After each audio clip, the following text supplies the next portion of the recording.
Boa tarde a todos e a todas. Eu, inicialmente, quero agradecer o convite da Sociedade Maranhense de Direitos Humanos para participar dessa live.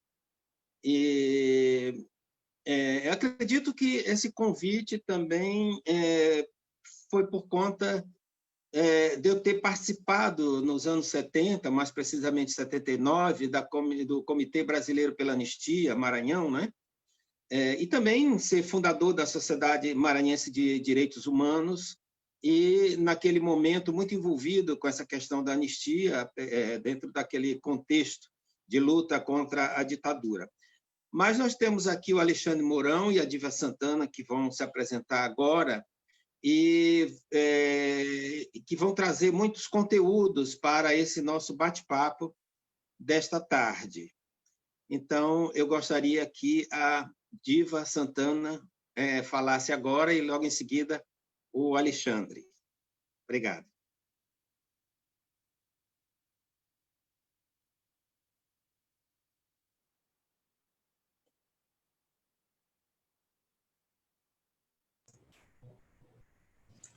Olá, companheiros e companheiras. Quero fazer uma saudação a todos e todas e agradecer à Sociedade Maranhense de Direitos Humanos pelo convite, e, ao mesmo tempo, parabenizar pela iniciativa. Eu estava aqui me lembrando que, quando começou esse isolamento social com o advento desse vírus, eu fiquei preocupado o que nós, principalmente do movimento popular, iríamos fazer. Mas é com satisfação e cada coisa que cada experiência vivida é um aprendizado. E eu canso de pensar como esse povo é criativo, viu? A gente reinventou, né? Com esse instrumento da informática. Eu acho que nós soubemos continuar trabalhando, continuar dando o nosso possível para a população. Nós não ficamos parados, mesmo dentro de casa, no isolamento, mas soubemos dar esse salto de utilizar esse instrumento que é a informática, com habilidades e tal, até nossa mesmo, porque é uma coisa nova para a manipulação. Mas eu quero parabenizar a SMDH e a todos os brasileiros e brasileiras que estão nos acolhimentos, né? Estão fazendo a sua parte em defesa da vida, lamentando profundamente as perdas, as mortes, o que é muito triste, porque a gente recupera tudo, só não recupera a morte. Então a gente tem que preservar a vida. Mas esse café com direitos humanos é um café cheio de gordura, né? E as violações aos direitos humanos é uma constante no nosso país, quer seja na pandemia, quer seja fora. Não tem desculpa de vírus, de Covid, para que as violações aos direitos humanos ocorram. Eu peguei aqui nesse tema ditadura e anistia, eu fiz aqui um apanhado, não para contar história, até porque eu acho que o público que nos ouve, eu tenho feito isso aqui em escolas, com estudantes já adultos e tal, idade assim, 19, 20 anos, 17, por aí. Então, eu tenho feito esse tema aqui, que eu elenco aqui algumas coisas dos meus estudos, do meu conhecimento, que sobre a questão da origem do golpe, né, que todos nós sabemos que o governo João Goulart estava comprometido com as reformas de base, né, que era reforma agrária, algumas medidas em que se distribuísse, não é, utilizar mais uma vez, algumas medidas que conseguisse distribuir as terras no Brasil, dentre outras questões sociais. O governo João Goulart era um governo apoiado pelo movimento sindical, que era um movimento forte, né, na época, movimento sindical, e os setores da sociedade civil. E nisso, com essas medidas de reformas de base, a comunidade, eu digo assim, a comunidade que exerceu sempre o poder nesse país, que é uma pequena minoria, mas são setores aí que dirigem bancos, grandes latifúndios, né?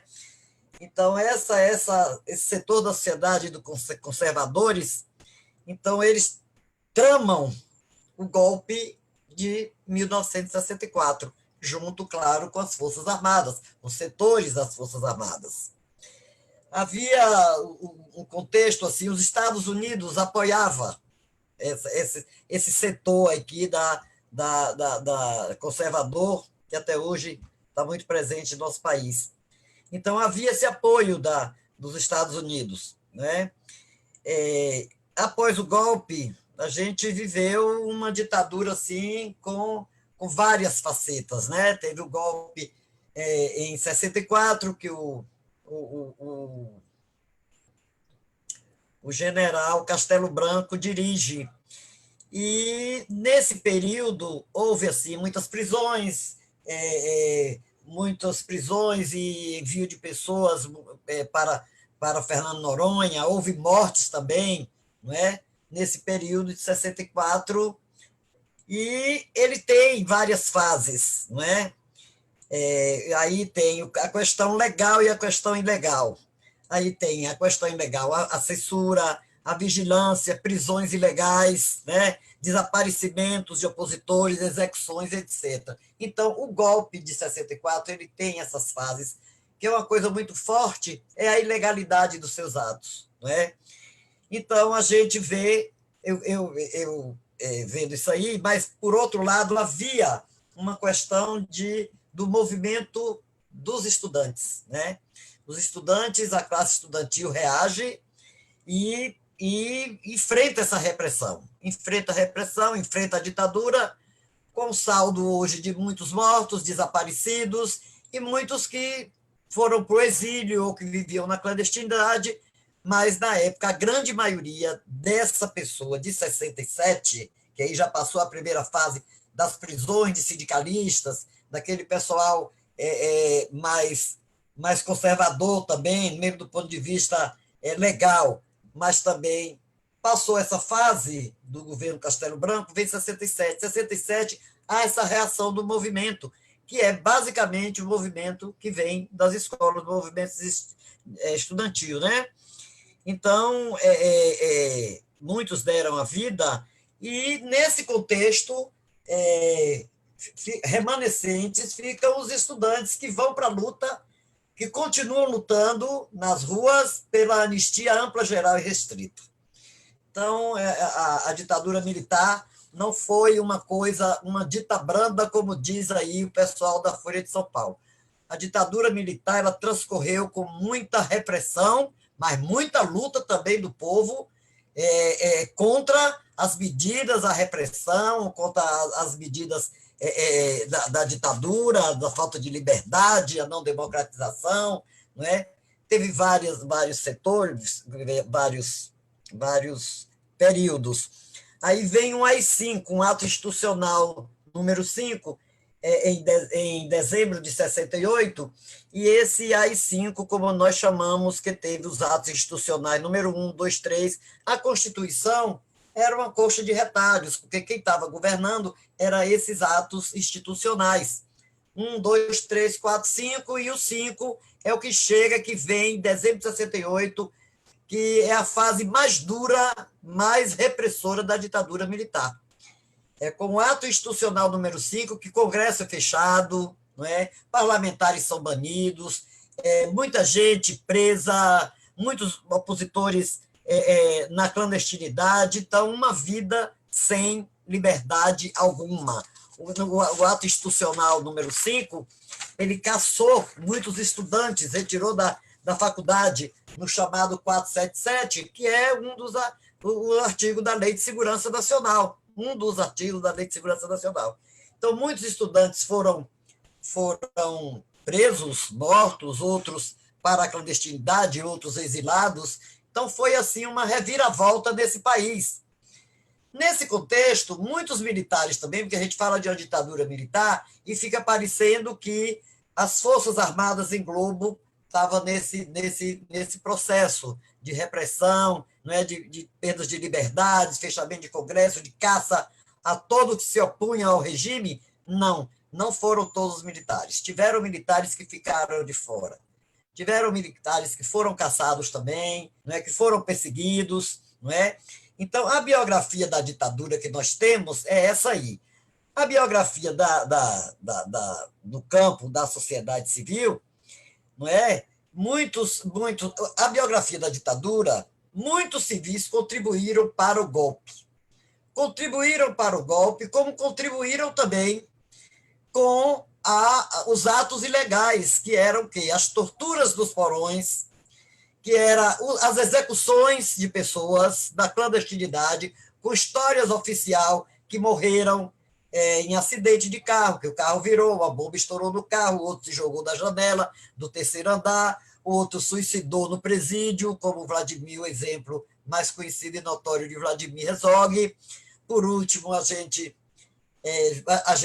eu vou chegar lá, não é, com essa questão, para chegar na anistia, eu estou pincelando, gente, essa questão da ditadura, porque eu acho que é um tema que todos os ouvintes aí, ou bem parte dos ouvintes, já conhecem mais ou menos isso. Mas eu quero dizer que esse processo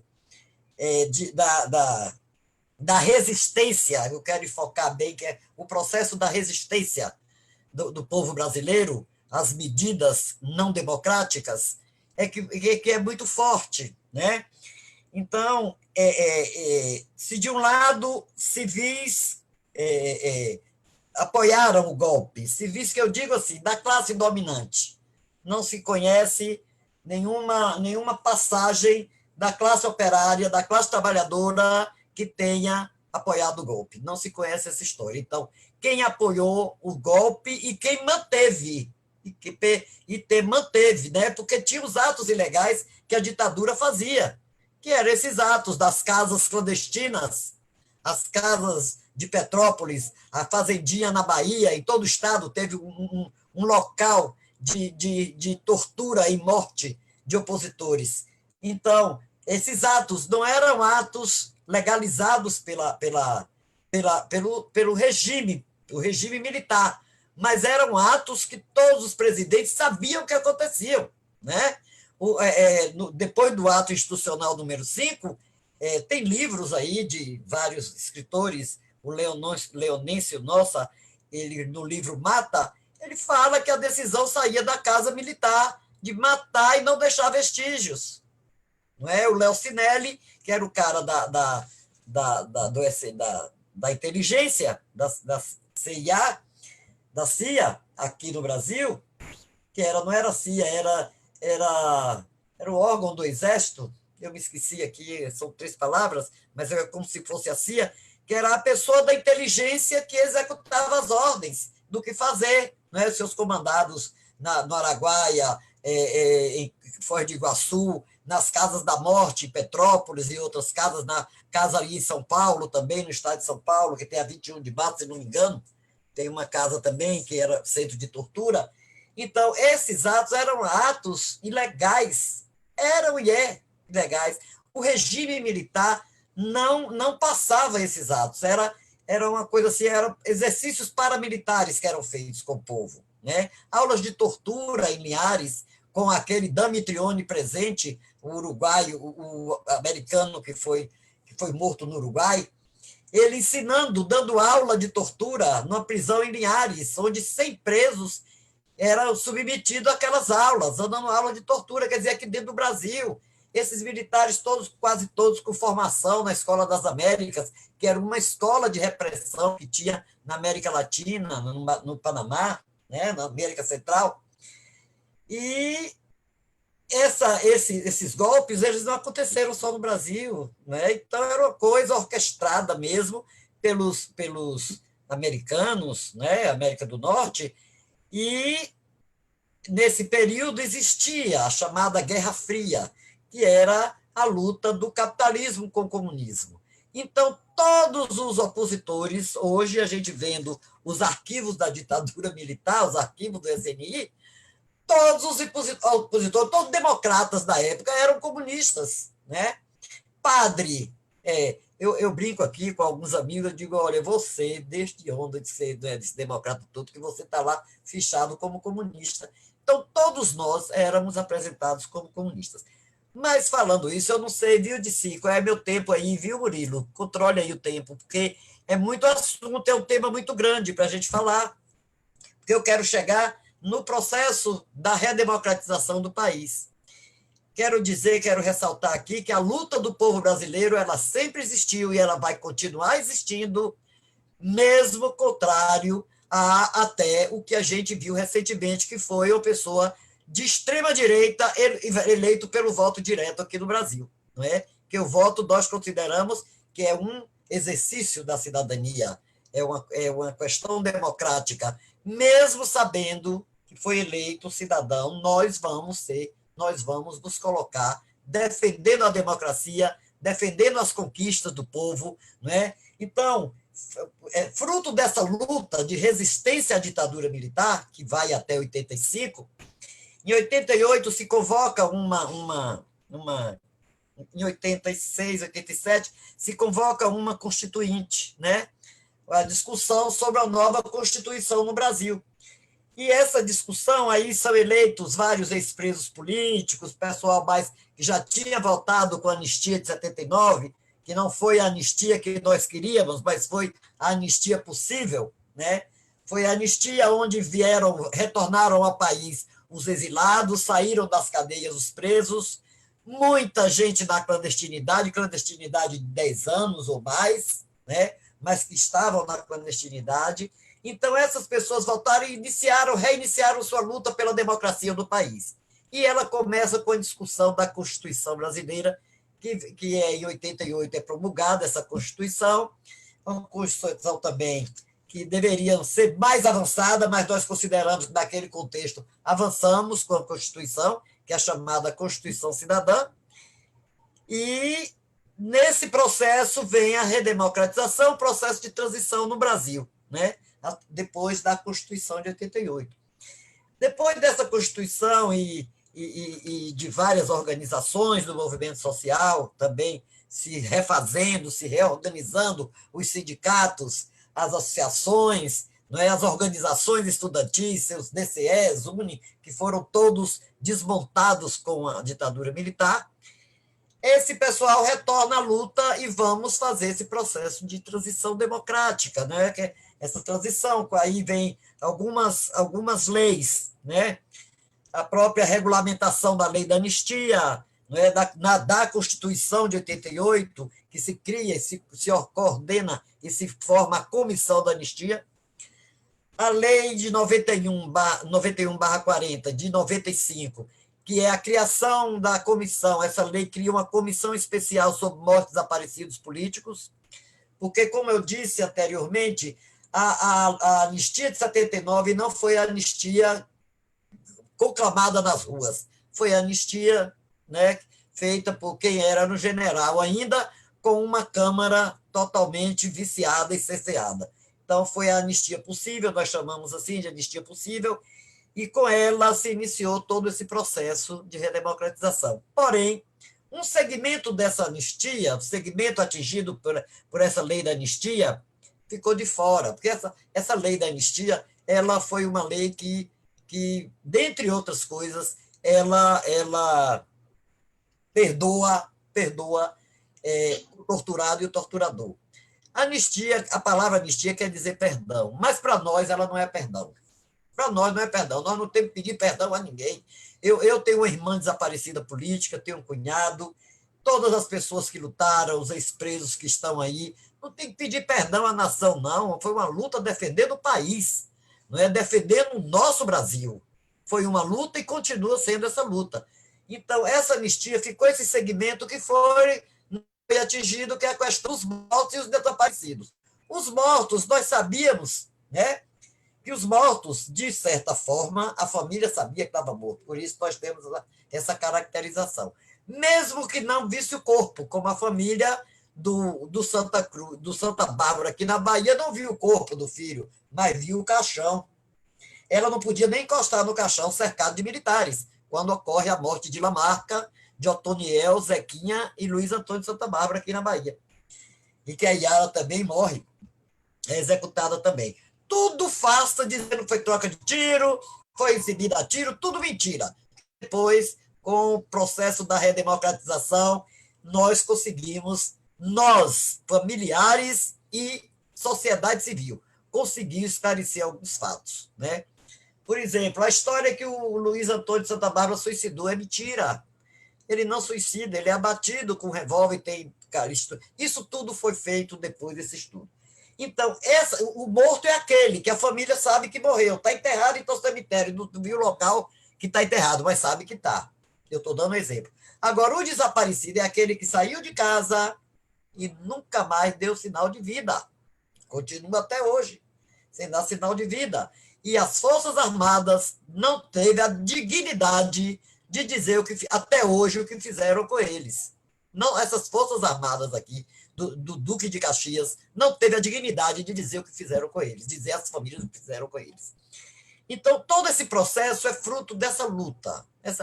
Dessa luta. Aí vem a Comissão da Anistia Regulamentada, que começa também um árduo trabalho para reconhecer aquelas pessoas que foram atingidas pela repressão.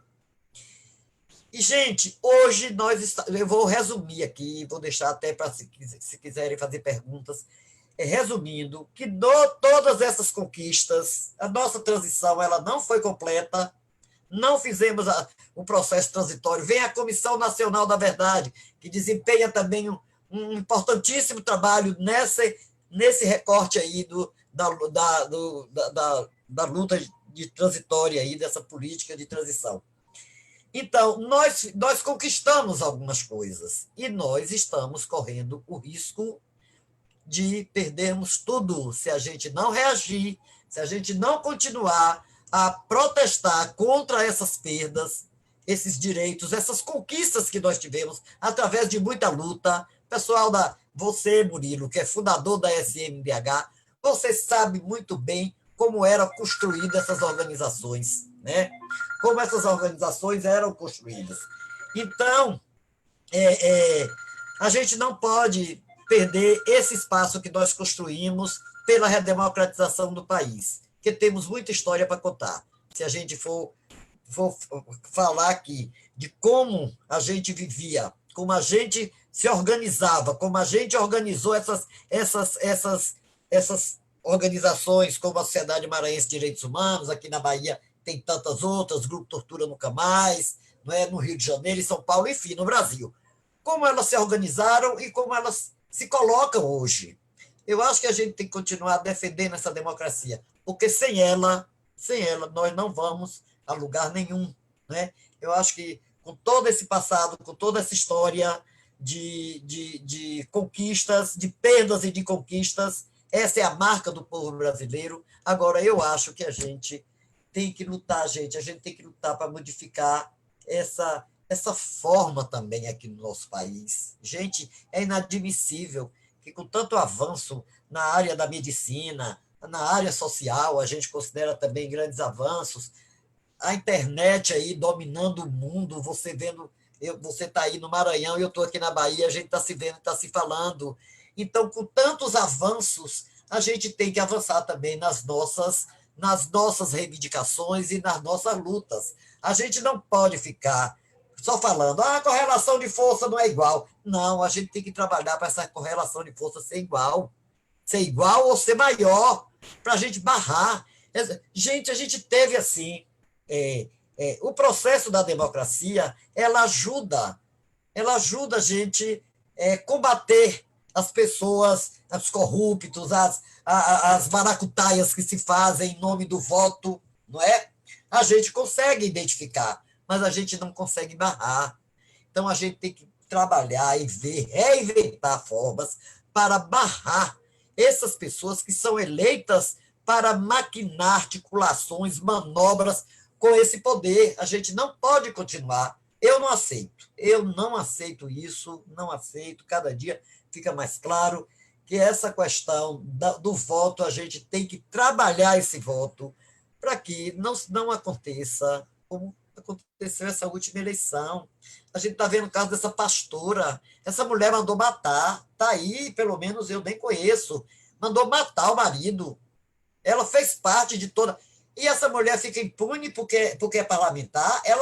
Esse crime aconteceu na gestão como parlamentar, no uso das atribuições do seu mandato. Então, o parlamentar pode mandar matar todo mundo? Quer dizer, a gente não pode aceitar essas aberrações que existem e que foram feitas para garantir mesmo. Mas nós, sociedade civil, a gente tem que reagir e tem que reclamar e tem que denunciar, né? Porque além do crime de matar o marido, ainda tem outros crimes anexos aí, né? Que era a questão sexual, a questão social, das adoções que ela fazia desses meninos. Gente, isso é uma coisa que parece que é coisa contada em lenda, parece que é uma lenda. É uma história contada assim, história de fada, uma história dessa, você ficar ouvindo, você questiona, mas, gente, o que é isso? Né? O que é isso? Então, essa mulher é parlamentar, essa mulher é uma deputada. Ela foi eleita, ela foi eleita. Então, a minha preocupação, que hoje a gente está falando aqui pela internet, na live, companheiros, e conhecendo gente, pessoas, gente que a gente só conhece de nome, pela sua luta, é o caso de Murilo, né, que eu estou tendo o prazer de conhecê-lo, mas a gente tem que se posicionar, porque quando você defende o voto porque ele é democrático mesmo, é a vontade do povo, com certeza. Agora, é inadmissível que a gente não chegue a essas camadas. Nós temos um deputado aqui que se elegeu também num bloco de carnaval, gritando com o slogan de uma letra deles que fala tudo nosso, nada deles. Esse cara a gente não ouve nem falar que é deputado federal, mas é deputado federal.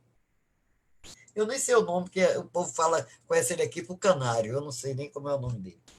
Quer dizer, são coisas, eu não tenho nada contra se eleger uma pessoa lá do subúrbio, pobre e tal. Agora, esse candidato, a gente tem que saber da história de vida desse povo, porque não adianta os discursos bonitos, chega da palanque, chega aqui da televisão e fala, a gente tem que saber votar. Então, a minha preocupação, companheiros e companheiras, é como a gente chegar nessas camadas, essas camadas que conseguem eleger as flores de lis da vida, conseguem eleger um Bolsonaro, um cara que ele não está inventando nada. Quem votou nele, votou sabendo quem ele era.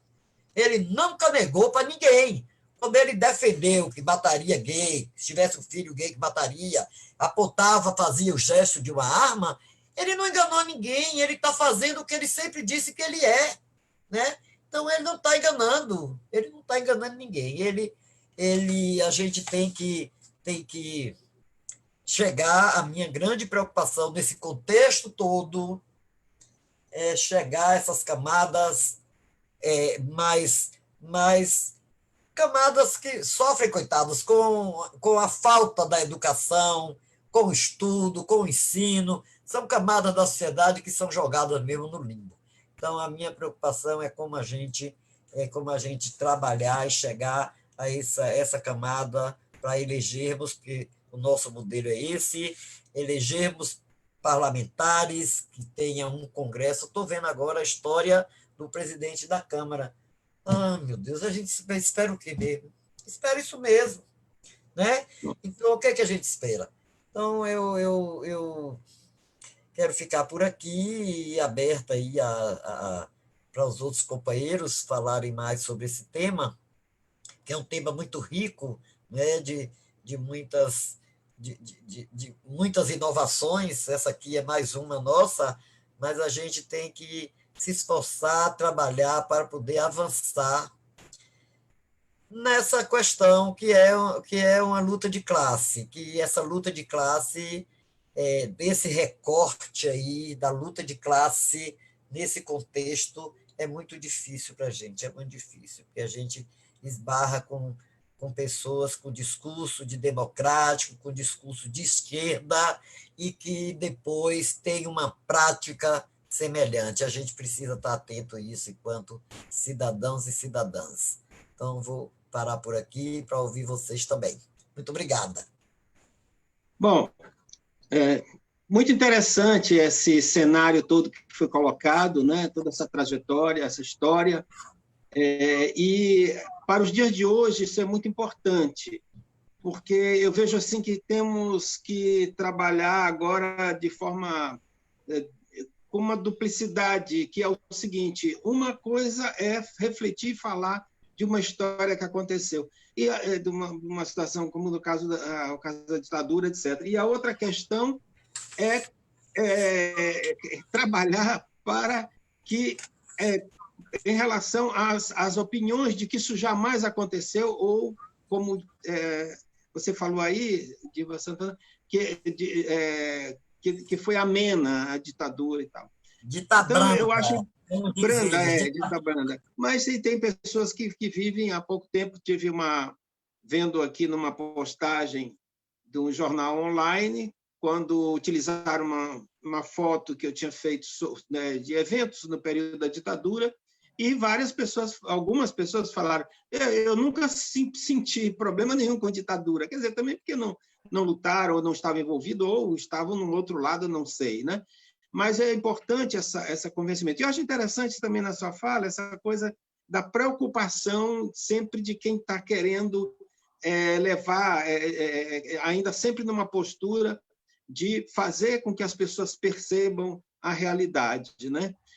Agora a gente vai ouvir o meu colega de departamento de artes visuais da UFMA, Alexandre, que ele alia a arte, né, à militância, né, e faz um trabalho bem bonito ligado também à questão que a gente está discutindo hoje, né? Então, agora, o Alexandre Mourão, você pode falar um pouquinho aqui com a gente. Ok. Me escutam? Tudo bem? Tá, beleza. Boa tarde a todo mundo, boa tarde a Diva, Murilo, obrigado pelo convite pela Sociedade Maranhense de Direitos Humanos.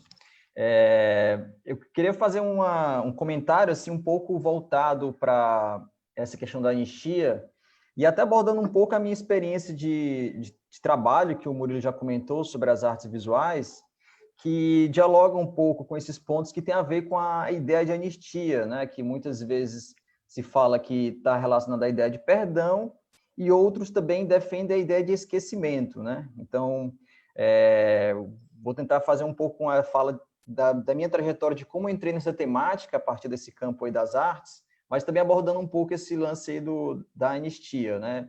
E também sempre eu gosto de comentar que eu não vivi a ditadura militar, né? Eu sou dessa geração redemocratização, mas me vejo como uma pessoa que está vivenciando um período muito nebuloso também, né? Um período de exceção aí, desde o golpe de 2016, do golpe parlamentar contra Dilma, né?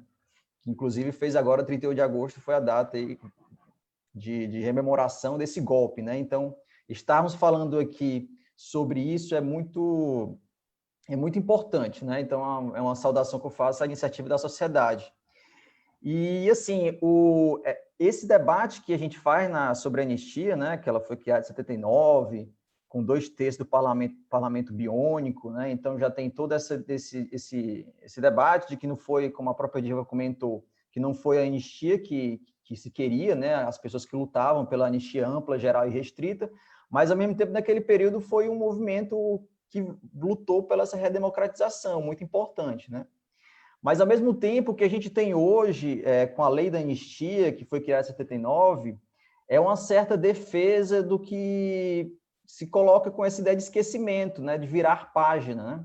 Então, o nosso Superior Tribunal Federal, por exemplo, se não me engano, em 2011, que teve uma iniciativa de julgar, né, os criminosos da ditadura, os agentes de Estado, o nosso STF ele referendou a lei da anistia, né? Então, de certa forma, é como se estivesse protegendo esses militares, né, os militares que cometeram os crimes de horror de Estado, né, de grave violação de direitos humanos, e aí não fez com que o próprio Estado não avançasse mais nessas medidas de justiça, que países, como a gente sempre menciona, né, de Argentina e Chile, fizeram, né, de colocar, de punir os agentes torturadores, né? Porque são crimes que não prescrevem, né? São crimes, alguns deles continuados, como o caso aí dos familiares da Diva, que são desaparecidos políticos, né? Então, não tem uma data, tá? O crime está ocorrendo ainda, né?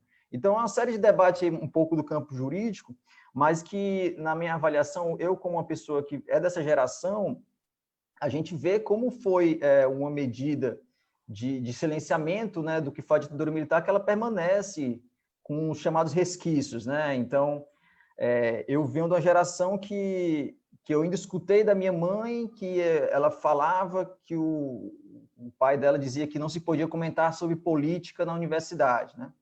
E a gente vê uma certa reverberação ainda dos resquícios, nesse sentido dessa ideia de que ter que esquecer, né, ter que virar a página. E aí já trago um pouco essa minha experiência de vida, né, porque eu sempre fiz parte de movimento estudantil na minha faculdade, eu também fiz uma faculdade de psicologia, e eu nunca me atentava para essa luta do que se entende, né, alguns chamam da luta por memória, verdade e justiça, né, ou então a luta, enfim. E aí eu nunca me atentava para essas questões aí sobre esse debate e tudo mais, o movimento estudantil parecia uma coisa muito longe, né, uma discussão muito longe, mesmo da minha geração. Mas aí foi que em 2009 eu presenciei lá na minha cidade, isso é um fato que eu sempre rememoro, sempre narro aqui quando me pedem para falar isso, que eu acho importante, que eu presenciei a chegada dos restos mortais do Bergson Gurjão Farias, que foi um desaparecido político da ditadura militar, ele ficou desaparecido na guerrilha da Araguaia, e depois de 37 anos encontraram o corpo do Bergson e fizeram uma cerimônia de velamento lá na concha acústica da Universidade Federal do Ceará. Então, na ocasião, naquela época, uma professora minha, professora de filosofia, a professora Sandra Helena, ela me instigou assim, Alexandre, por que tu não vai lá ver isso, né? Então, por que tu não vai lá ver esse evento? Porque eu já participava muito, aí eu fui lá, né, e presenciei a chegada dos restos mortais do Bergson como um mero curioso, mas depois de então eu comecei a ficar muito... Tive presente na cerimônia, aquilo mexeu muito comigo, né? Fiquei muito sensibilizado, foi muito emocionante também ver os familiares do Bergson lá, fechando aquele ciclo, né? E é justamente esse ponto que tem a ver com a ditadura, né? Com a anistia, essa ideia de querer esquecer, querer fazer desaparecer o corpo das pessoas, dos opositores políticos, né? Então, o Bergson estava voltando e voltando com ele também toda a memória de luta, né? E aí eu tive presente nessa cerimônia e saindo do velamento do Bergson, voltando para minha casa, peguei um ônibus e eu observei que no lado, perto da minha casa, tinha um centro de cultura, um centro social urbano que se chamado Presidente Médici. E aí eu fiz literalmente a associação, né, de justamente isso, a memória das pessoas que fizeram crimes de lesa humanidade, né, esses agentes ditadores, torturadores, enfim, estava sendo referenciada lá num prédio público.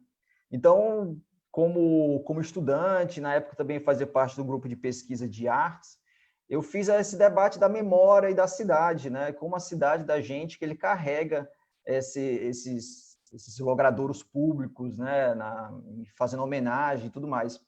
E como a permanência dessa memória, de certa forma, é a permanência também desses crimes, né, do que foi feito.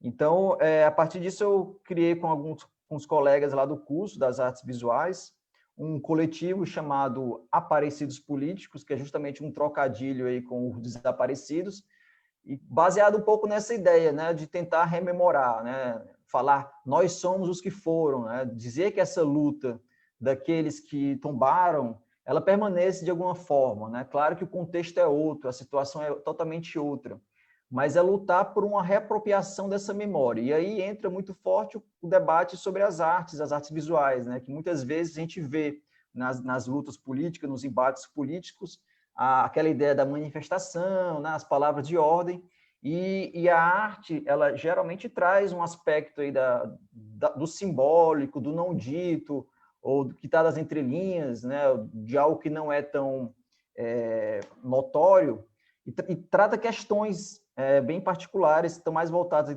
também para o campo do sentimento, enfim, da percepção.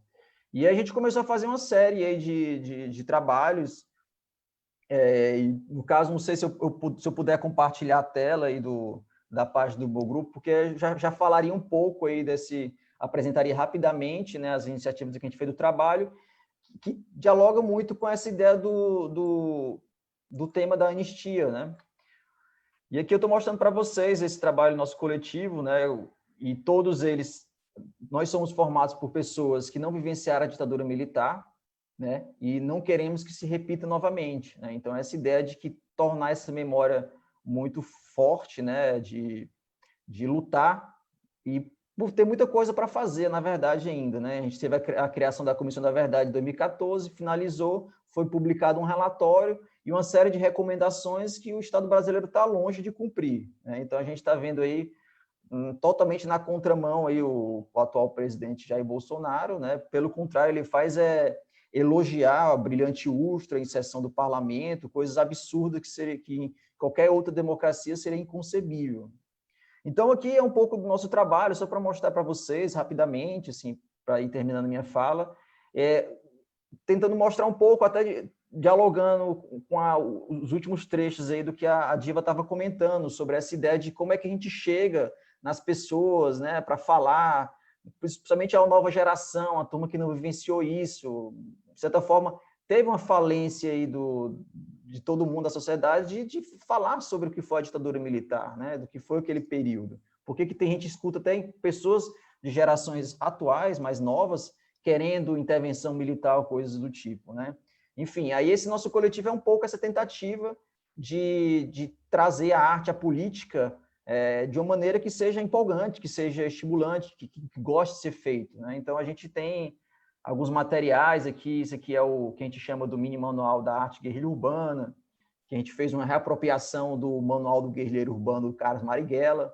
Então, a gente traz a luta para a atualidade, né? Que a gente colocou, por exemplo, algumas recomendações do relatório da Comissão da Verdade, o que a gente queria que fosse feito, né? De como é que pode ser feito, a ideia de como se fazer intervenções urbanas, né? E aí dialoga um pouco com esse campo aí do que se chama de agitação e propaganda dos movimentos políticos, movimentos sociais também. E aí são maneiras aí de trazer essas lutas por memória, verdade e justiça para o campo da geração mais recente. Também, obviamente, dialogando com a geração mais antiga também, que ajudou bastante a gente, como coletivo, a se formar.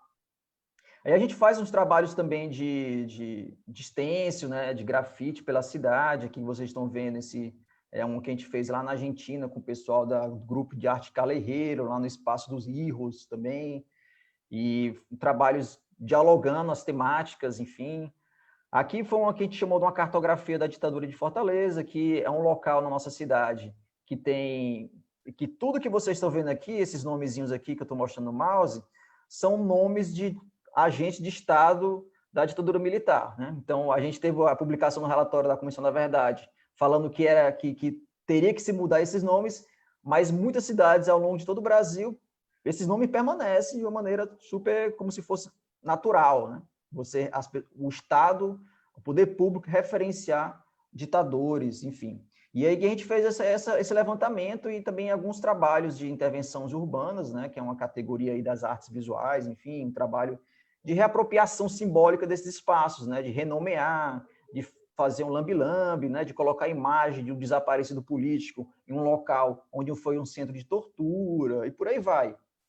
Aí aqui também foi um stencil que a gente fez um trabalho com os rostos dos desaparecidos políticos em frente ao Memorial da Resistência de Fortaleza, né? Lá em Fortaleza é um dos únicos locais que tem uma Memória da Resistência no Brasil todo. Tem em São Paulo também, outras iniciativas estão sendo criadas lá no Rio, né? Porto Alegre. Mas é só para mostrar como esse debate da memória ainda está muito incipiente para a gente, né? Muitos estados, muitas cidades não têm nem memoriais ligados a esse período. E aqui também, por exemplo, que eu estou mostrando para vocês no rebatismo popular, aqui a gente fez esse é o Centro de Cidadania que eu falei para vocês no começo da minha fala, que antes se chamava Presidente Médici. E aí, quando foi em 2011, a gente chegou nesse local, pintamos o nome do Médici, que tinha aqui nessa tela, e colocamos o nome do Edson Luiz, que foi um estudante assassinado pela ditadura no restaurante Calabouço. E aí a gente fez essa reapropriação. Depois de um tempo, o local mudou, né? Ele foi...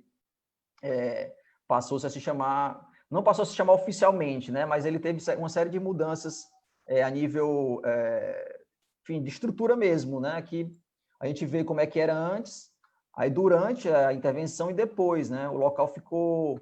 Derrubaram aqui a fachada em 2013 e até hoje permanece assim, né? Então, é um trabalho que a gente mostra um pouco de como é possível a gente também mudar, né, as estruturas mesmo materiais, para não ficar só no campo simbólico, né? E por aí vai, assim, são uma série de trabalhos, depois eu posso colocar o site para as pessoas verem, quem quiser olhar. E aí, nesse sentido, eu faço esse link, né, do debate, da necessidade de a gente lutar pela memória, pela verdade, pela justiça, tentar ainda, assim, tem uma série de iniciativas do Ministério Público Federal, por exemplo, que estão querendo aí, tem grupos de trabalho sobre a chamada justiça de transição, com a ideia mesmo de dar continuidade aos processos judiciais em relação aos agentes de Estado, né? Que essas pessoas estão impunes aí, alguns deles ainda estão vivos, né? Outros já se foram, mas enfim, mostrar como essa luta ainda ela é permanente e ver como essa discussão ela retoma de outra maneira, assim, né? A gente está vivendo o período de exceção com extrema direita, com um presidente que faz alusão aí à torto e à direito à ditadura, né? Então, assim, é sempre necessário estarmos atentos aí a essas iniciativas, falar aí também que existem os comitês por memória, verdade e justiça no Brasil, que são articulações presentes com ex-presos políticos, ex-perseguidos, movimento Geração Jovem, tivemos aí iniciativas do Levante Popular da Juventude, uma série de escrachos de outros coletivos a nível nacional.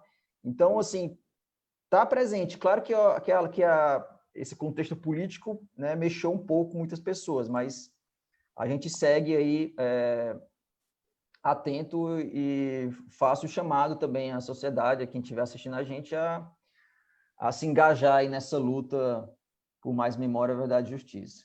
E muito obrigado, gente.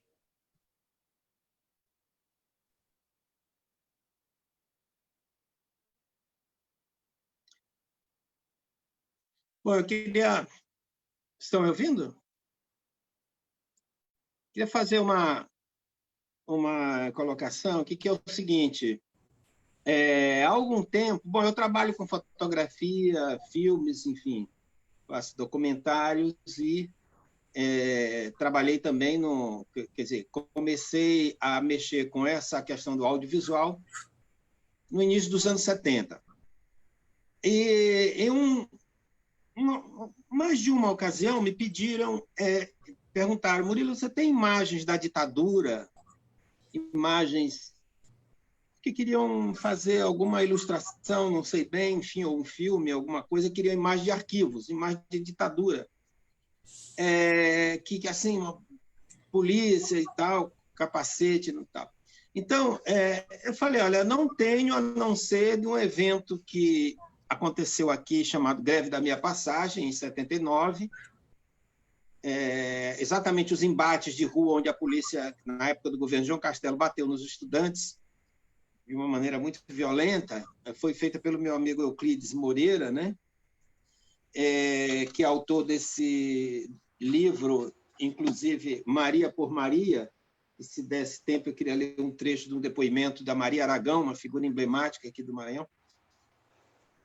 Eu disse, não, eu não tenho, né? Que eu filmei um pouco essas manifestações, mas não exatamente o embate, apenas a partir da comemoração da vitória dos estudantes na praça, ali na Praça Deodoro, que é um lugar de muitas concentrações de luta.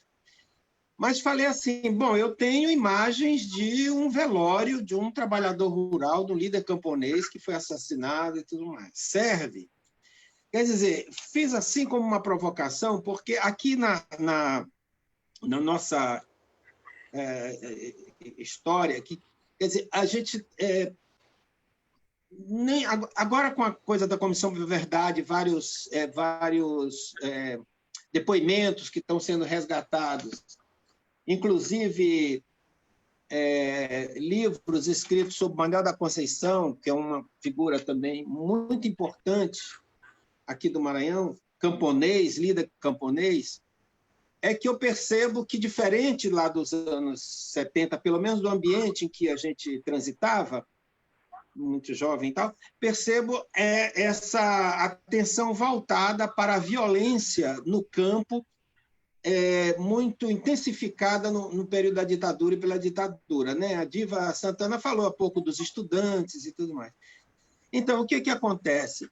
Talvez a situação camponesa que tenha sido... Porque ela antecede a esse processo, período da ditadura, mas vem de outras situações graves no país, né? E de reformas que não aconteceram, etc., mas que ela tem um outro desenho no período da ditadura, inclusive, no caso aqui, como do Manuel da Conceição,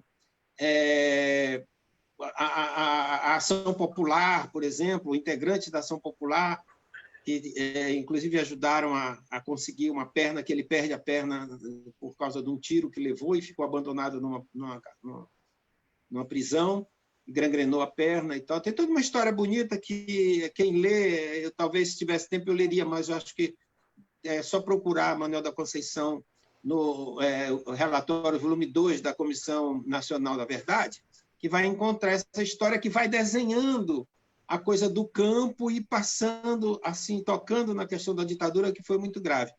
Então, pode-se entender, né, não sou também um profundo estudioso disso, que a ocupação da região chamada aqui de pré-Amazônia maranhense, também no período da ditadura, diz respeito, que aí da onde surge, nesse período, no final de 60 e 69, eu acho, a Lei Sarney de Terras, que intensificou os projetos lá na Amazônia, ela tem a mesma característica da ocupação, como a construção da Transamazônica, da ideia de vazio demográfico, né? E de desenvolvimento nesse período de ditadura, e teve milagre brasileiro, quer dizer, o ufanismo, essa questão, enfim. Nessa situação da pré-Amazônia maranhense, onde eu tenho inclusive um documentário, não só um, mas fiz um sobre o assassinato do Elias e Costa Lima em 82, mas que são situações que desembocam em 72, como também do Nonatinho em 74, mas que são situações dos anos 70, né? Que acontece de forma trágica nos anos 80. Quer dizer, esses conflitos, eles estão sob o manto da ditadura. As pessoas, os políticos locais e tudo têm uma relação íntima com figuras importantes, assim. Então, eu queria, colocando isso aqui de uma maneira muito rápida, queria que a Diva falasse um pouco dessa questão no campo, se aí na Bahia, ou mesmo que ocorreu no Nordeste, se tem que situações que a gente pode pensar, refletir, que coloca também a violência no campo, no final de 60 e início de 70, aqui do Maranhão, que muitas vezes as mortes aconteceram anos depois, mas que essas situações têm alguma relação. Queria um pouco ouvir isso aí, porque é uma indagação que eu tenho desde que me pediram essas imagens da ditadura. A gente sabe que na questão da guerrilha do Araguaia, mas é outra questão. Estou falando que envolve camponês, mas é que muitas situações... Só para colocar ainda um elemento aqui, eu fiz um documentário sobre a história da criação da FETAEMA, Federação de Agricultores do Maranhão, entrevistando pessoas antigas que, na época qualquer evento que juntava, eles juntavam, inclusive, ferroviários, tal, não era só por categoria, tinha que ter a presença de uma pessoa do Ministério do Trabalho e da Polícia Federal. E houve também repressão com trabalhadores, lideranças, que fizeram reuniões para a tentativa de fundar a associação. E um senhor que eu entrevistei, não me lembro o nome agora, ele falou, olha, nosso companheiro fulano de tal, que a gente vê aqui em São Luís, ele foi torturado lá no quartel da polícia, que é onde funciona hoje o museu, o Convento das Mercês, e ele disse assim, a seguinte maneira, olha, ele falou dessa forma, e quando ele veio de lá, ele veio se vazando, não sei o que ele queria dizer com isso, mas esse senhor, ele disse, ele ficou tão envergonhado com o tipo de tortura que ele sofreu, que ele não falou para ninguém. Falou assim para a gente, quer dizer, isso não está escrito em lugar nenhum, não alcança. Então, a gente certamente tem várias situações de torturas e que, dentro enfim, camponeses e tudo, que não tiveram essa repercussão como outros. Eu queria só que, se tivesse alguma colocação a esse respeito, eu gostaria muito de ouvir. Desculpe, aí me alonguei nessa questão. Eu posso responder, né? Está ouvindo? Está me Exato. ouvindo? Estou ouvindo. Não é bem uma resposta.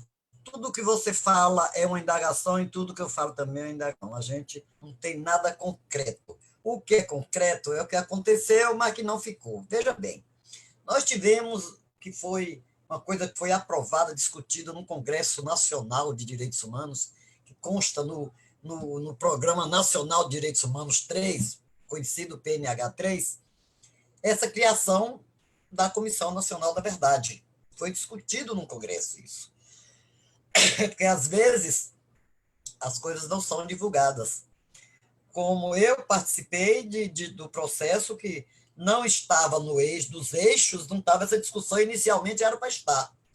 Mas nós forçamos a barra ali que abrisse lá um processo, que conseguisse, e através de ministro na época, Paulo Vanucci, para mim, um grande ministro que já teve nesse país, Tasso Genro também, grandes pessoas, né, voltadas a essa compreensão de humanismo no país, se conseguimos abrir lá uma brecha e discutirmos essa questão da Comissão da Verdade, da Memória, tudo isso foi aprovado, está aí no PNH 3, eu estava olhando essa semana, esse advento de muitas lives, muitas discussões. Então, foi criada a Comissão Nacional da Verdade, mas, infelizmente, a Comissão Nacional da Verdade, que é o que nós temos de oficial, aquele livro Direito à Memória e à Verdade, que foi lançado por Lula, Luiz Inácio Lula da Silva, presidente, que é um trabalho dos 10 anos da Comissão Especial sobre Morte e Desaparecido Político, da qual sou conselheira.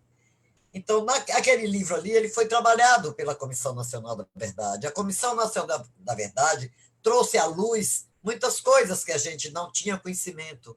Entretanto, a questão indígena e a questão camponesa, lamentavelmente, ficaram de fora.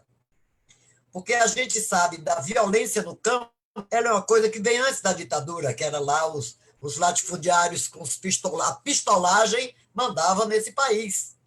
E a ditadura militar trabalhou também com a pistolagem.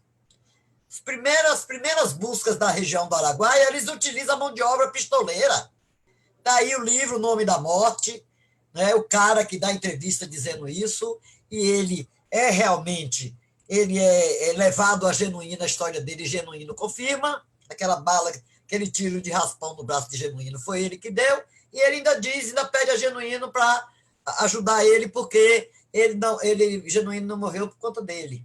Então, a luta camponesa, ela sempre teve a mão de obra pistoleira, a morte de mando, e a ditadura militar utilizou isso. Eu falei hoje de manhã, falei com o Gilney, porque com a Comissão Nacional da Verdade, a gente já falou da luta pela anistia, movimento feminino da anistia, que foi o primeiro momento, depois a luta pela anistia, depois os grupos de tortura nunca mais, que é desses familiares que não foram atingidos pela lei da anistia de 79, e eles continuam se organizando. O que eu dou muito valor é a organização do povo, a organização e luta do povo. E termina com a Comissão Nacional da Verdade, e aí vem os comitês dos estados, comitês pela verdade, memória e justiça. Agora, em setembro, está completando um ano que nós reunimos Norte e Nordeste. E existe uma Carta de Salvador, que é dos comitês da verdade, memória e justiça. E eu, relendo, pesquisando isso, eu vi que tem uma comissão campesina pela memória, verdade e justiça. E eu liguei para o Gilney hoje, que Gilney fez um trabalho, eu acompanhei o trabalho do Gilney Viana no Ministério de Direitos Humanos, quando o Vanucci era ministro. Gilney fez um trabalho e ele tem contabilizado 1.900 camponeses desaparecidos, mortos e desaparecidos pela ditadura militar. E vai sair um livro aí agora com esse trabalho, com esse relatório. Contudo, a Comissão da Verdade, Nacional da Verdade, acho que não teve tempo, porque esse país, do jeito que ele é, o continente, a abrangência dele, a extensão dele é tão grande, que eu acho que uma comissão criada para investigar crime da ditadura, dos militares que perpetraram aí os mais bárbaros crimes e que não disseram nada. Uma comissão com a duração de 2 anos é muito pouco, minha gente. Pelo amor de Deus, para mim, essas comissões seriam eternas, porque até hoje tem gente que não sabe que tem uma lei que foi perseguida pela ditadura, mas que teve uma lei da anistia que fazia reparação dos tempos que ele ficou fora da universidade, do trabalho, dos tempos do que ele perdeu na juventude por repressão policial, por repressão militar, né?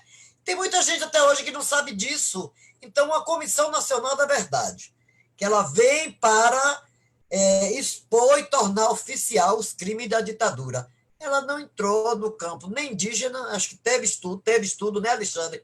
Teve estudo sobre a questão indígena, teve estudo sobre a questão camponesa, mas continua, e é grande, viu? Pelos estudiosos aí, está saindo um livro sobre hoje, sobre essa questão do campo, a quantidade é muito além da que Gilney parou ali com 1.900 camponeses mortos e desaparecidos.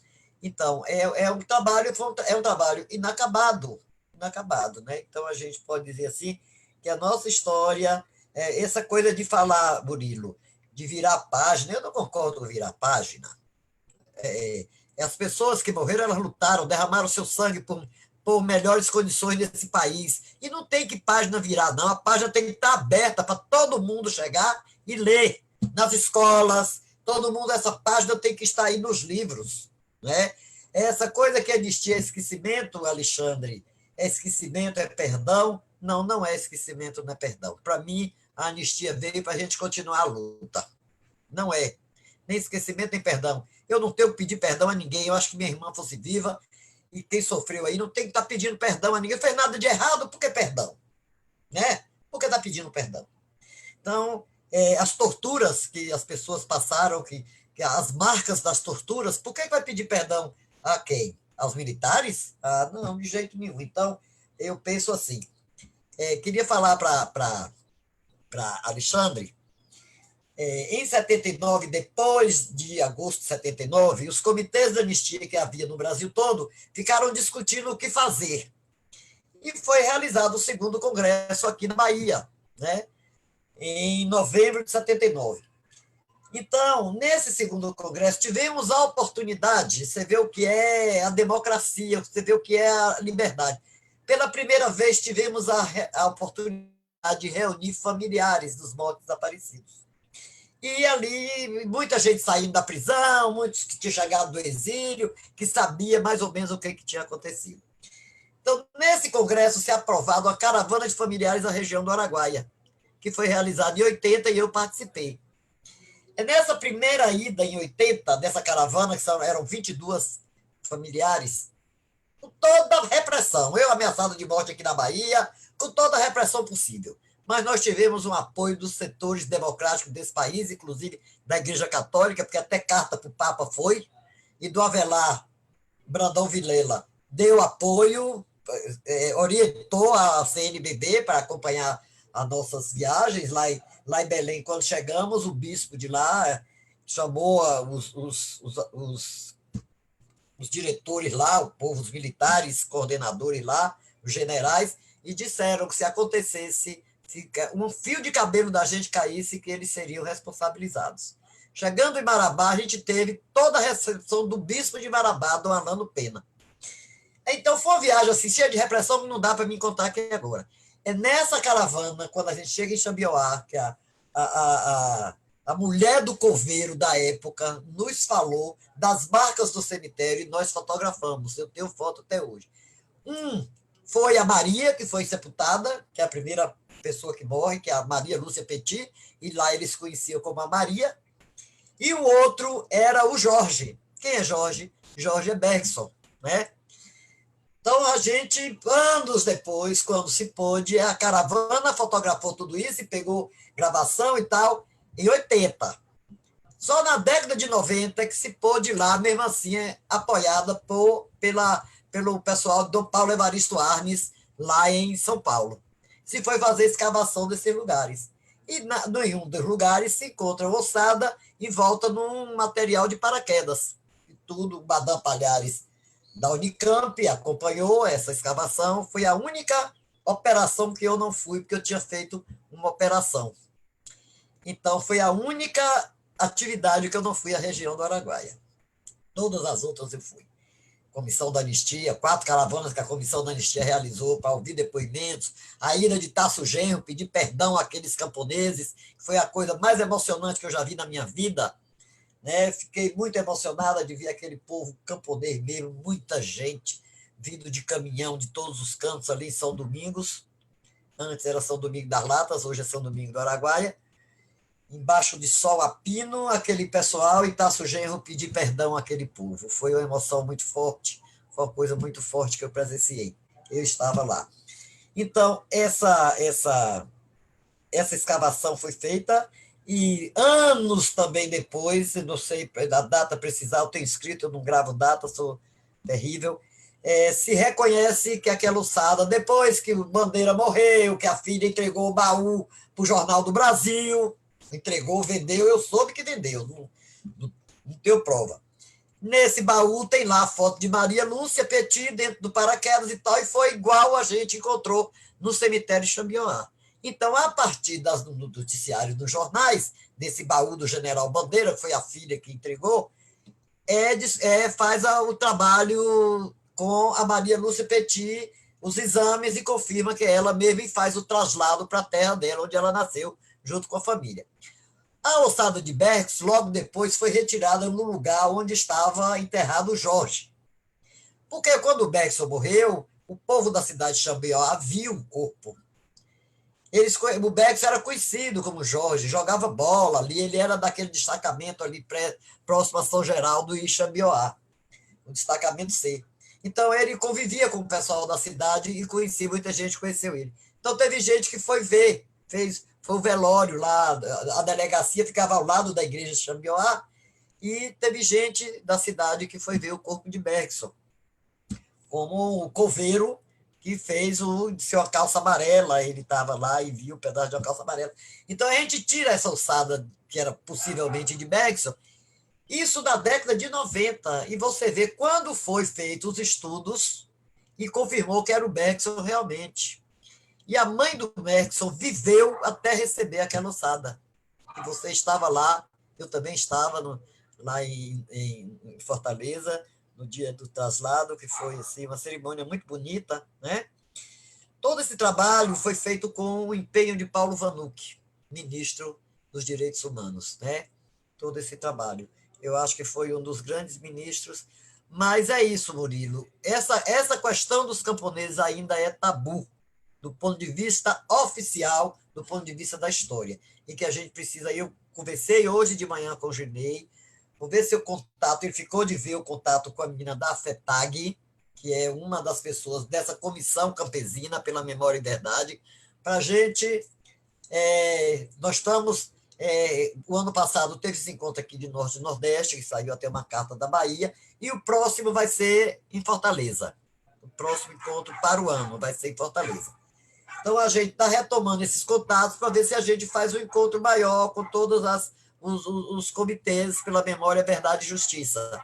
Então, cada vez que eu falo, eu me afirmo mais que a nossa luta não parou, apesar de reconhecermos o voto democrático, mas a gente continua defendendo. Nós queremos a democracia. Nós queremos a democracia também para botar essa bolha que está aí governando o nosso país, porque a gente vive hoje uma nação que a gente sem projeto.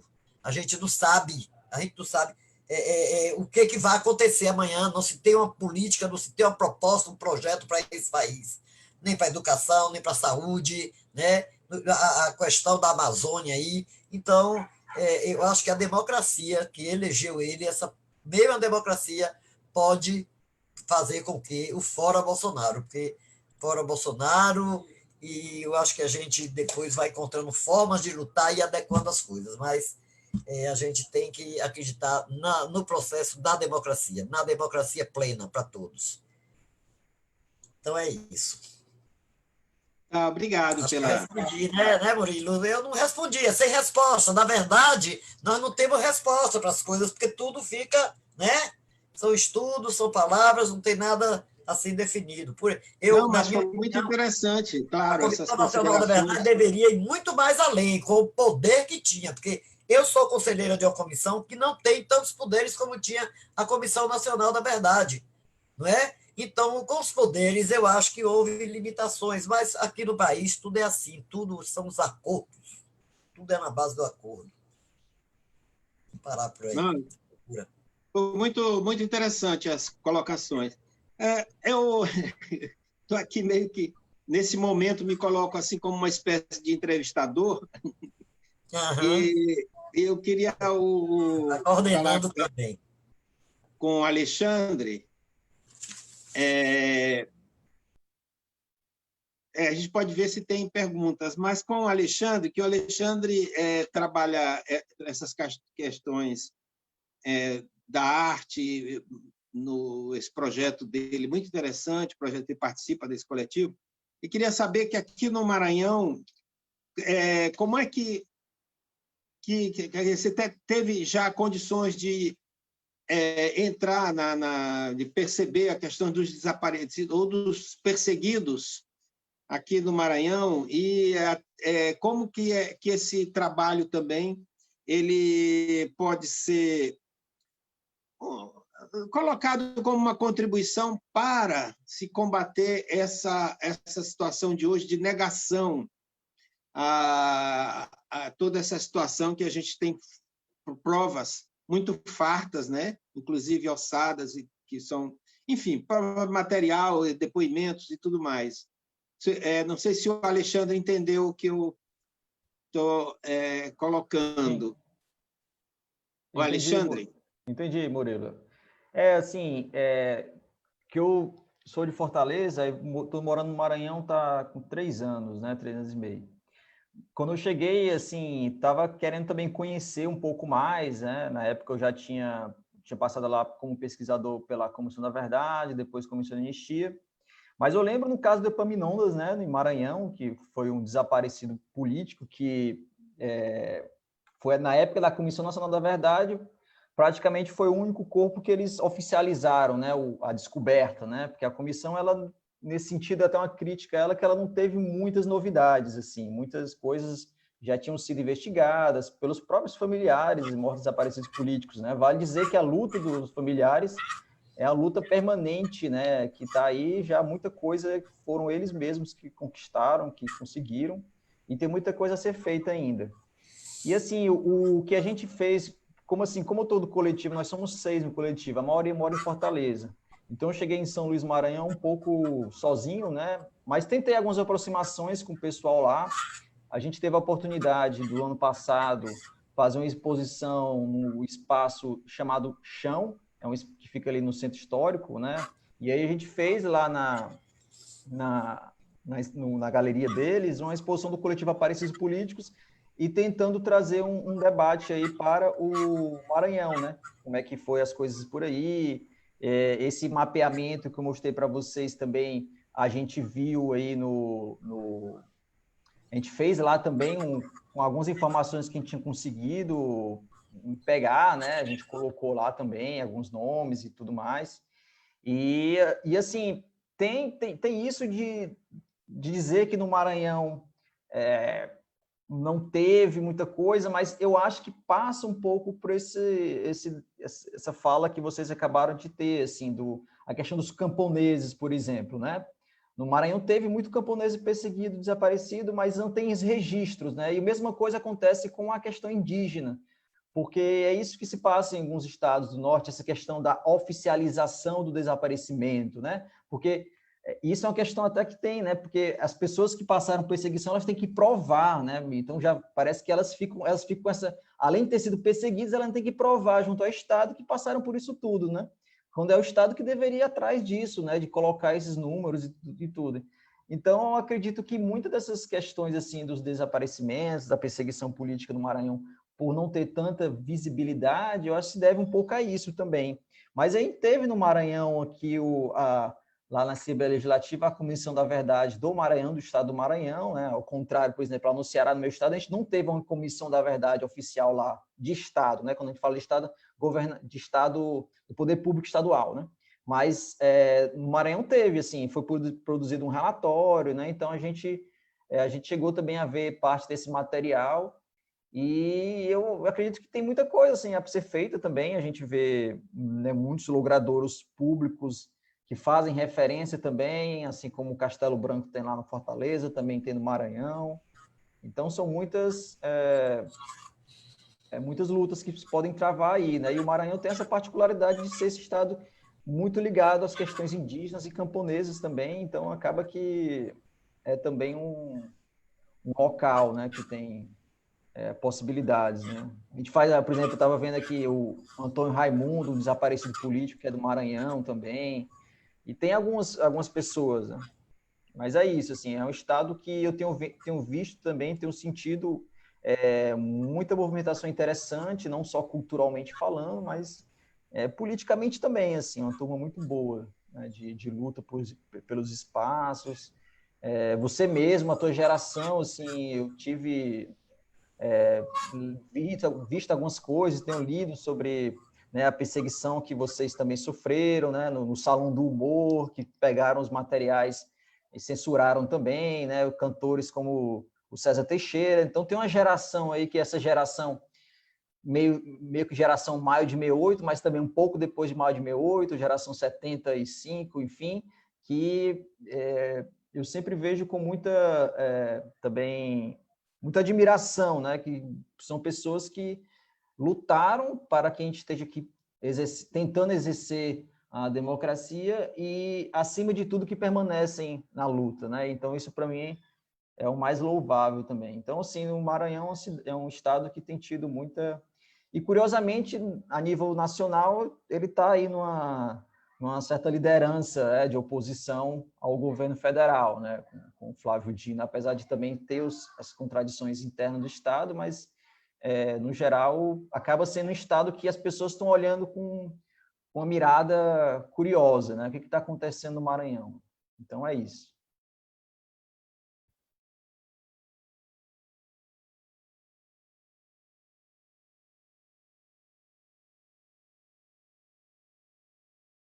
Tá sem áudio, Murilo. Não tá saindo teu áudio.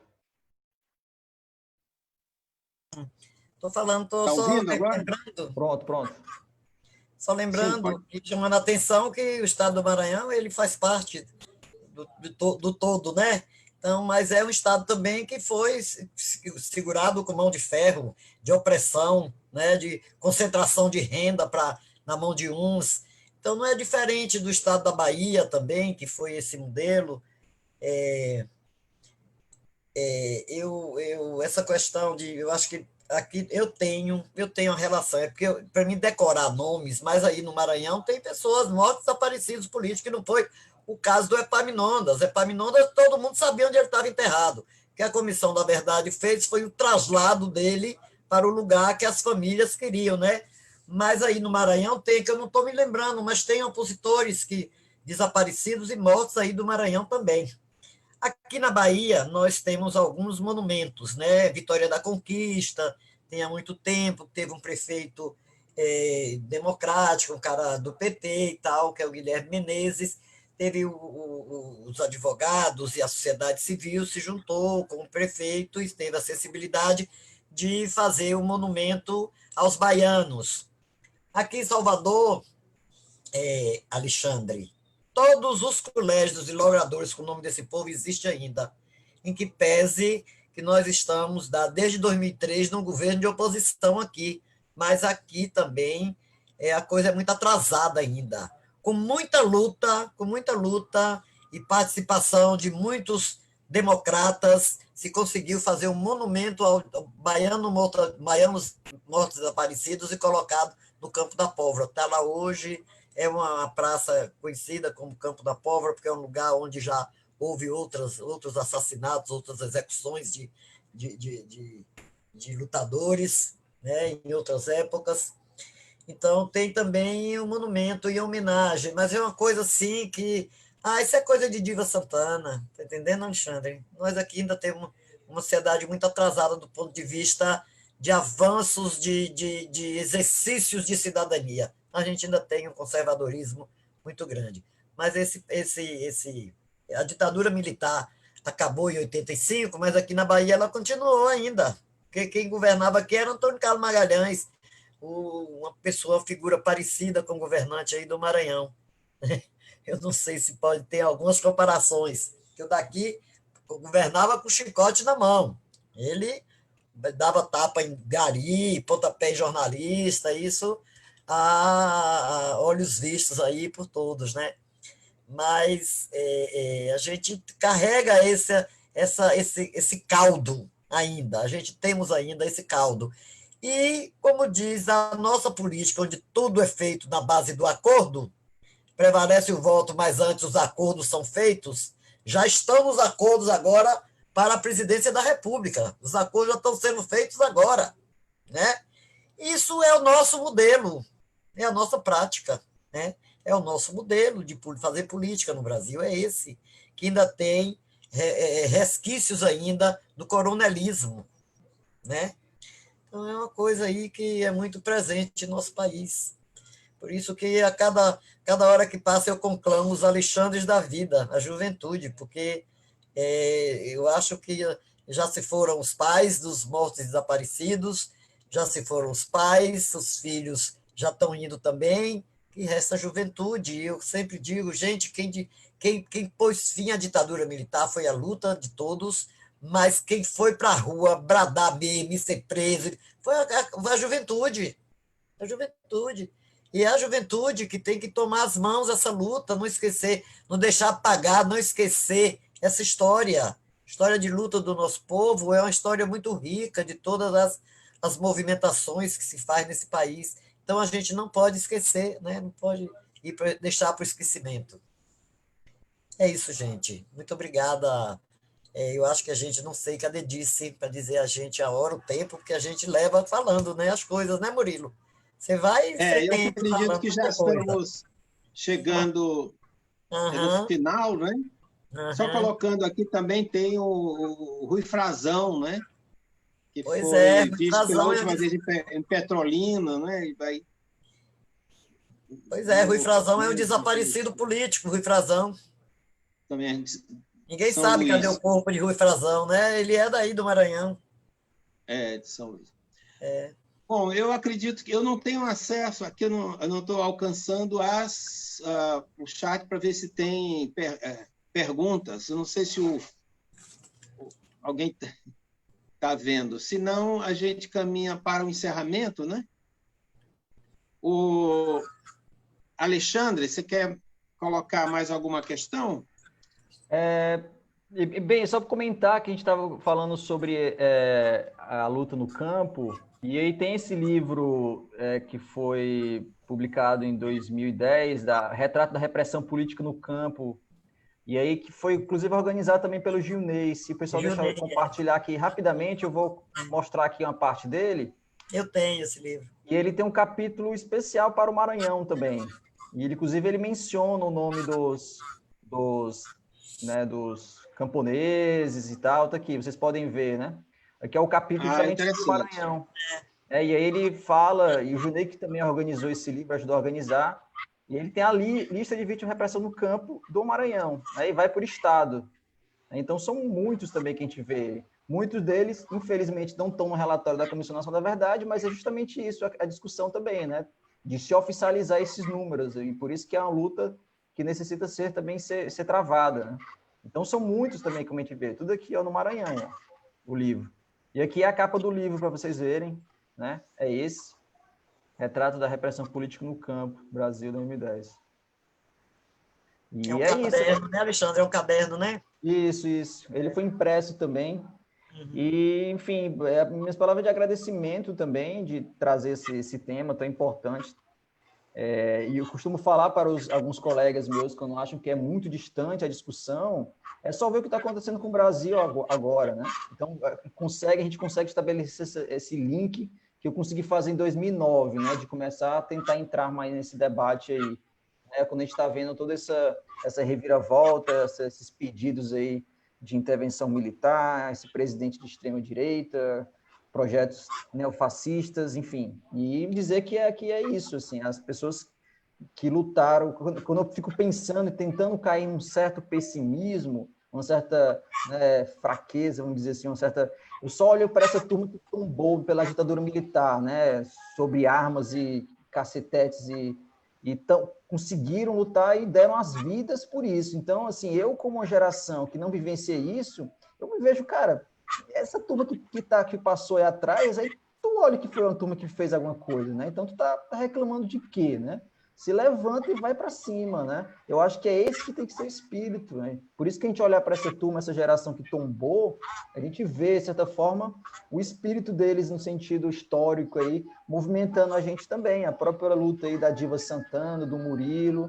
Então, esse é inspirador para minha geração. Assim, eu olho para essa turma, olho para vocês para manter nessa essa estima aí da luta por um mundo mais justo e igualitário. Murilo, a gente já está nas considerações finais. Eu queria aproveitar aqui para me agradecer de novo à Sociedade Maranhense de Direitos Humanos, mandar um abraço afetuoso para a querida Jo Gamba, também uma guerreira, né? Eu conheço há algum tempo na luta aí, incansável, e dizer que eu já penso, eu tenho otimismo, porque o presidente que está aí é um cara de extrema direita. Eu nunca tinha visto, eu vou completar 76 anos daqui uns dias, e eu nunca tinha visto a bandeira do nazismo em meu país. E eu vi agora em Brasília. Entretanto, as instituições reagiram e não deixaram ir adiante.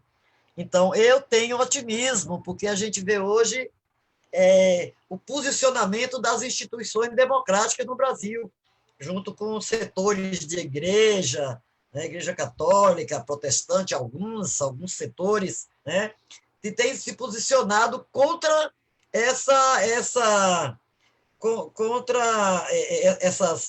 política que termina dirigida à democracia, né, que atinge ao desmonte desse processo de construção da democracia. Então, eu tenho visto, e com muito bons olhos e otimismo, esse posicionamento de nossas instituições aqui no Brasil, né? Como o OAB, ABI, sindicais, os movimentos sindicais de trabalhadores têm se posicionado e, na minha opinião, tem barrado certo avanço dessa extrema-direita do ponto de vista de uma pequena população, que é pouca gente. A gente não vê muita gente na rua defendendo essa bandeira da extrema-direita e do fascismo. A gente não vê muita aglomeração. O que a gente sente, me mandaram, eu vi uma foto essa semana, do Bolsonaro numa cidade no interior de Minas. E um grupo bem localizado gritando mito, mito. Claro que aquilo ali, ele paga aquele pessoal para ficar gritando mito. É diferente das nossas concentrações. Então, eu tenho um otimismo diante de todo esse processo que o país está passando, de isolamento social, dessa pandemia, esse vírus, não é? Tenho todo um otimismo que isso não vai avançar em nosso país, que essa luta será derrubada. Eu acredito piamente que a extrema-direita não vai ganhar corpo. A direita a gente sabe que sempre existiu, mas a extrema-direita, eleita pelo voto direto, é uma coisa inédita em nosso país. Mas eu acredito que nossas instituições estão reagindo em defesa da democracia. Isso, para mim, é muito bom. E um abraço a todos, prazer rever Murilo, prazer em rever Alexandre, prazer em conhecer Murilo, tá certo? Foi muito bom esse papo, esse encontro da gente. A gente vai continuar aí firme na luta, defendendo os nossos direitos, nossos e dos outros, né? E quero externar aqui meu sentimento de pesar a todas as famílias aí que estão sofrendo com a perda de seus familiares por esse vírus maldoso, né, com o povo. Então, gente, é isso. Muito obrigado a todos e todas. Bom, eu quero agradecer à Sociedade Maranhense de Direitos Humanos, a Jo Gama de Si, enfim, todo o pessoal da sociedade, por esse convite, porque aqui tive a oportunidade de ouvir estar assim tão de perto, né, via aqui meu celularzinho com a Diva Santana, e inclusive ser, digamos assim, alimentado em termos de esperança com a esperança que ela coloca aqui. Uma pessoa que tem, né, uma trajetória de luta, percebe-se agora, eu não conhecia. Também a discussão com Alexandre, que com certeza a gente vai se encontrar em outros momentos. E a Sociedade de Direitos Humanos tem uma história muito bonita de luta. Quando surgiu em 79, o Maranhão, a questão agrária era muito gritante, tanto que as questões que normalmente é mais comum no senso comum coloca assim como questão de direitos humanos, que é questão de presídios, etc. Naquele período, essa questão não era o que chamava mais atenção, que era mais o gritante, eram os assassinatos. E também mesmo já no final dos anos 70, ainda em período de ditadura, mesmo numa situação de abertura, mas tinha um forte, digamos assim, uma injeção de violência e impunidade, principalmente impunidade, dentro dessa cadeia de chefes políticos locais lá dos municípios do interior, que também são aliados, né? Estava aliado naquele período de ditadura. E a Sociedade de Direitos Humanos vem fazendo um trabalho muito bonito ao longo desse tempo, e agora ampliou bastante assim as suas questões, e essa oportunidade aqui foi fantástica. Eu estou assim, né? Tivemos aulas aqui, e um tema tão duro, tão doloroso, né? A gente trata aqui com otimismo, né? Principalmente essa fala, durante a fala da Diva, né? E eu quero agradecer, né, a esse convite, estou muito satisfeito, tá? Então, obrigado a todos e todas que estão nos vendo. Infelizmente, não tenho aqui com meu celularzinho, não acessei aí quando eu vou sair daqui, aí não sei como voltar, coisas da tecnologia, tá? Obrigado e até outra oportunidade, tá bom?